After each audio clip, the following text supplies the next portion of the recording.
രാവിലെ തന്നെ നല്ല സെറ്റ് ക്ലൈമറ്റ്. ഞാനും ചേട്ടനും കൂടെ പിന്നെ ഒന്നും നോക്കിയില്ല, വലറിയാൻ വേണ്ടി നേരെ വിട്ടു. വലറിയാൻ പോയപ്പോഴാണ് അവിടെ നല്ല കലങ്ങൽ വെള്ളം എന്ന് പറഞ്ഞാൽ അവിടെ നല്ലപോലെ മഴ വീണുണ്ടായിരുന്നു. പിന്നെ ഒന്നും നോക്കിയില്ല, നമ്മൾ വലറി തുടങ്ങി. പിന്നെ ആദ്യത്തെ തന്നെ നമ്മൾ പ്രതീക്ഷ അത്ര ഒരു മീൻ പോലും ഉണ്ടായിരുന്നില്ല.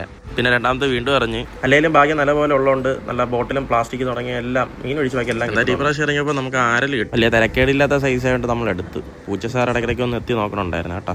ഒന്നി പഴിച്ചാൽ മൂന്നെന്നാണല്ലോ ശാസ്ത്രം. അപ്പോൾ മൂന്നാമത്തെ എറിയ നമ്മൾ പയറ്റ് ചെയ്യണം. ഇതിൽ വല്ല കിട്ടോ ഇല്ല നമുക്ക് കണ്ടു തന്നെ അറിയാം. ഈ പ്രാവശ്യം എറിഞ്ഞാൽ എന്തായാലും നല്ലപോലെ വിരിഞ്ഞിട്ടുണ്ട്. ഇനിയാണ് മെയിൻ ടാസ്ക്, വല കൊടുക്കാതെ എങ്ങനെയെങ്കിലും വലിച്ചെടുക്കണം. പണി കിട്ടല്ലേ എന്ന് വിചാരിച്ചെടുത്ത് തന്നെ അത് കറക്റ്റ് പണി കിട്ടി.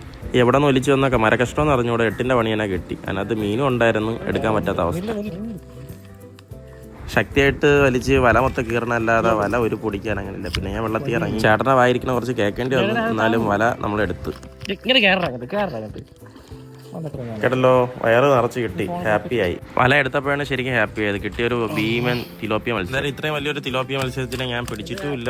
ആദ്യമായിട്ടാണ് ഞാൻ ഇത്രയും വലിയതിനെ നേരിട്ട് കാണുന്നത്. പിന്നെ കിട്ടിയ സന്തോഷത്തിന് ഞാൻ കുറെ ഫോട്ടോ എടുപ്പും ബഹളവും ഇട്ടൊക്കെ. പിന്നെ എനിക്ക് ഇവനെ വിൽക്കാനോ കറി വയ്ക്കാനോ ഒന്നും തോന്നിയില്ല. ഞാൻ തന്നെ ഇവനെ ടാങ്കിലായി. ഇവനെ നിങ്ങൾക്ക് മനസ്സിലായി കാണും. എൻ്റെ കഴിഞ്ഞ വീഡിയോയിൽ ഞാൻ വലയെ പിടിച്ച കരിമീനാണ്. നമ്മളെ മോൺസ്റ്റർ ടാങ്കിൽ ഇനി ആൾക്കാർ വരാറുണ്ട്. അപ്പോൾ നമുക്ക് കിട്ടിയ തിലോപ്പിയും അതിൻ്റെ അടുത്ത് കിടപ്പുണ്ട്. നമ്മൾ ഇച്ചിരി സൈസുള്ള മീനുകളെ മാക്സിമം രക്ഷപ്പെടുത്തി എടുക്കാൻ നോക്കും നമ്മളെ മോൺസ്റ്റർ ടാങ്കിലത്തേക്ക് വേണ്ടി. എന്തായാലും നമ്മളെ വല ഇച്ചിരി കീറിയിട്ടുണ്ട്. എന്തായാലും നമ്മളെ വലയും ശരിയാക്കി നമ്മളെ വീഡിയോയിലെ ചില പോരായ്മകളൊക്കെ മാറ്റി എത്രയും പെട്ടെന്ന് അടുത്ത വീഡിയോ ആയിട്ട് വരണമായിരിക്കും. അതുവരെ ബൈ.